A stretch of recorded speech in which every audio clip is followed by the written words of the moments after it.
My YouTube channel Ritu Amit official. तो आज मैं आपके साथ शेयर करने वाली हूँ जो न्यूबॉर्न बेबीज़ होते हैं या 1 साल से नीचे के जो बेबीज़ होते हैं उनमें कॉलिक होना या पेट में मरोड़ होना या गैस होना कॉमन होता है। और कॉलिक को ही सरल भाषा में बोले तो पेट का मरोड़ बोलते हैं। तो इसे कैसे पहचाने, इसके क्या इलाज है और मैंने अपनी बच्ची के लिए क्या किया, यही सब मैं आपके साथ शेयर करने वाली हूँ। तो वीडियो स्टार्ट करते हैं।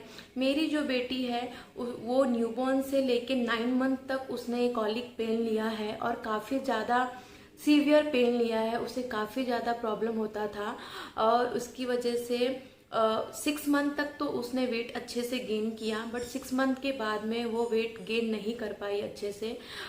इसके पीछे कारण ये है कि उसको मरोड़ इतनी ज़्यादा होती थी कि वो दूध नहीं पीती थी, जो मिल्क होता है वो नहीं पीती थी और वो मदर मिल्क पे ही थी।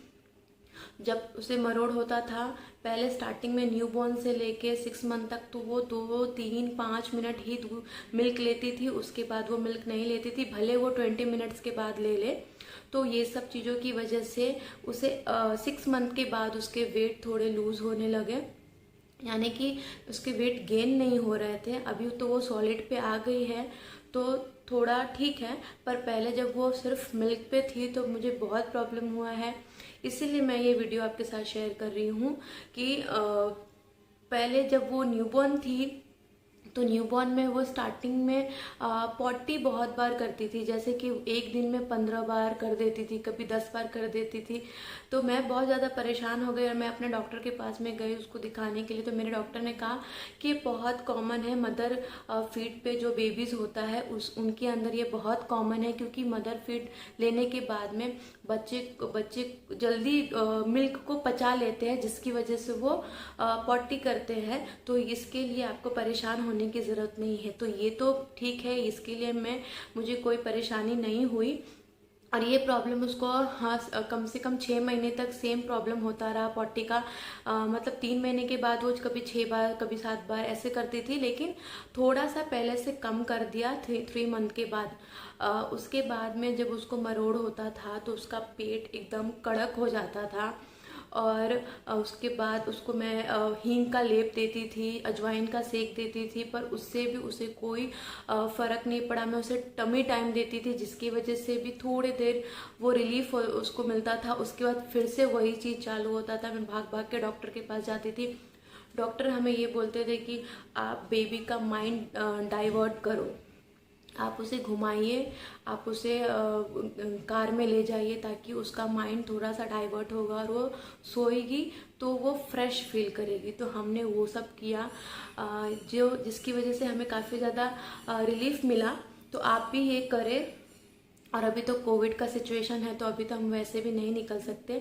इसके लिए मैं आपको बताती हूँ कि बहुत लोग बोलते हैं कि बच्चों को मेडिसिन्स नहीं देना चाहिए, लेकिन जिनको ये प्रॉब्लम होगा उनको मेडिसिन देना ही पड़ेगा, नहीं तो बच्चे बहुत ज़्यादा पेन में होते हैं। तो मैंने उसे कॉलिकेट और कॉलिकेट इजी दिया, जिससे मेरे बच्चे को ज़्यादा फ़र्क तो नहीं पड़ा।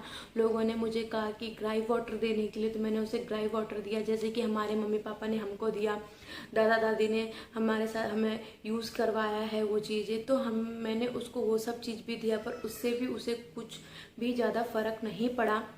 और डॉक्टर के पास कोई प्रूफ नहीं है कि ग्राई वाटर से बच्चे को रिलीफ मिलता है। तो मुझे डॉक्टर ने नहीं बोला था ग्राई वाटर देने के लिए, पर मेरे पेरेंट्स ने कहा तो मैंने उसे ग्राई वाटर भी देना स्टार्ट किया, पर उससे भी उसे कोई भी रिलीफ नहीं मिला। तो मैंने उसको बाद में डॉक्टर से दिखाने के बाद डॉक्टर ने मुझे एक ड्रॉप दिया था नियोपेप्टाइन करके। मैंने वो नियोपेप्टाइन उसको देना स्टार्ट किया। आफ्टर 6 मंथ के बाद में मैंने उसको देना स्टार्ट किया, तो उसे काफ़ी ज़्यादा उससे फ़र्क पड़ा और उसे आराम भी हुआ। लेकिन धीरे धीरे उसकी इंटेंसिटी कम होती गई, नहीं तो उसकी स्टार्टिंग में जो पेन की इंटेंसिटी थी वो काफ़ी ज़्यादा हाई थी और उसने बहुत ज़्यादा उसको प्रॉब्लम था इस सब चीज़ों से। और अगर आपके भी बच्चे को होता है तो आप पहले अपने डॉक्टर से एक बार पूछ लें और वो जो ड्रॉप देते हैं वो ड्रॉप देना स्टार्ट करें। यही एकमात्र इसका उपाय है, नहीं तो होम रेमेडी जो अगर हम करेंगे तो थोड़े देर के लिए हमारे बेबी को अच्छा लगेगा, उसके बाद में फिर से वही चीज़ होता है। परेशानी इतनी ही हमारा बेबी लेता है और वो पेन लेता है। मेरी बेटी को तो इतनी ज़्यादा परेशानी होती थी कि वो अपना पूरा बॉडी टाइट करके प्रेशर लगा के साउंड निकालती थी, इतने ज़्यादा उसको कॉलिक की सीवियर प्रॉब्लम थी। इसकी वजह से मैंने लास्ट में उसको मेडिसिन पे ही रखा, जिसकी वजह से काफ़ी हद तक उसे रिलीफ पे मिला और अब वो काफ़ी ठीक है। अब वो 10 मंथ की हो चुकी है, उसे अब ये प्रॉब्लम नहीं होता। 9 मंथ तक उसने ये पेन लिया और अब वो ठीक है। अब उसे कॉलिक का कोई प्रॉब्लम नहीं है। लेकिन मेरे केस में मुझे नियोपेप्टाइन ने ही हेल्प किया। मैंने बहुत सारे डॉक्टर के साथ में कंसल्ट किया, पर किस सब ने मुझे यही मेडिसिन कॉलिकेट इजी, ये अच्छा है। अगर आपके बच्चे को कॉलिक की प्रॉब्लम है और कम है तो आप दीजिए, आपके बेबी को आराम मिलेगा। लेकिन आप ये मत सोचिए कि बच्चों को मेडिसिन नहीं देना चाहिए। अगर बच्चा पेन में रहेगा तो हमें उसको मेडिसिन देने में कोई प्रॉब्लम नहीं है और डॉक्टर भी सारे मेडिसिन सर्च करके बनाते हैं और बच्चों को देते हैं। तो आप उसके लिए मत टेंशन लीजिए कि बच्चों को मेडिसिन नहीं देना है। मैंने भी स्टार्टिंग में यही गलती की कि बच्चों को कितना मेडिसिन देना है, तो मैं उसे 1 दिन देती थी, 2 दिन देती थी, फिर नहीं देती थी, ये समझ के कि मेरा बच्चा हमेशा मेडिसिन पे रहेगा। लेकिन जब मेरे बच्चे की परेशानियां ज़्यादा बढ़ने लगी तो मैंने भी अपने बच्चों को मेडिसिन देना स्टार्ट कर दिया और उसी वजह से बाद में उसको आराम भी हो गया।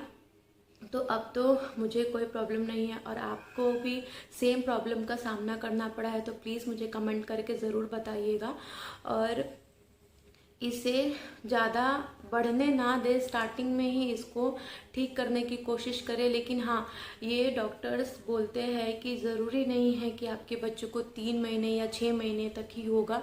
ये किसी किसी बच्चों में 1 साल तक भी होता है ये प्रॉब्लम। तो आप ज़्यादा पैनिक ना हो। मैं बहुत पैनिक होती थी, मैं बहुत ज़्यादा परेशान होती थी क्योंकि मेरी बच्ची बहुत पेन में होती थी, तो मैं भी उसके साथ रोने लगती थी क्योंकि वो बहुत ज़्यादा रोती थी, बहुत ज़्यादा परेशान होती थी। उसके छोटी सी जब वो 3-4 महीने की थी उस टाइम पे उसके ऐसे आंसू निकलते थे तो वो मुझसे देखा नहीं जाता था। एज अ मदर मैं बहुत परेशान होती थी कि इसे क्यों ऐसे होता है।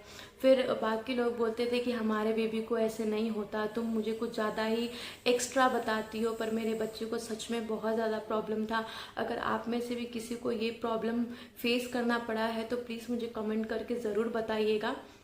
लेकिन होम रेमेडी भी बच्चों पे असरदार होता है। मेरे बच्चे के ऊपर भी हुआ था, लेकिन उतना नहीं कि मुझे रिलीफ मिल जाए, मुझे 2 दिन या 3 दिन का रिलीफ मिल जाए। मेरे साथ में ऐसा नहीं हुआ।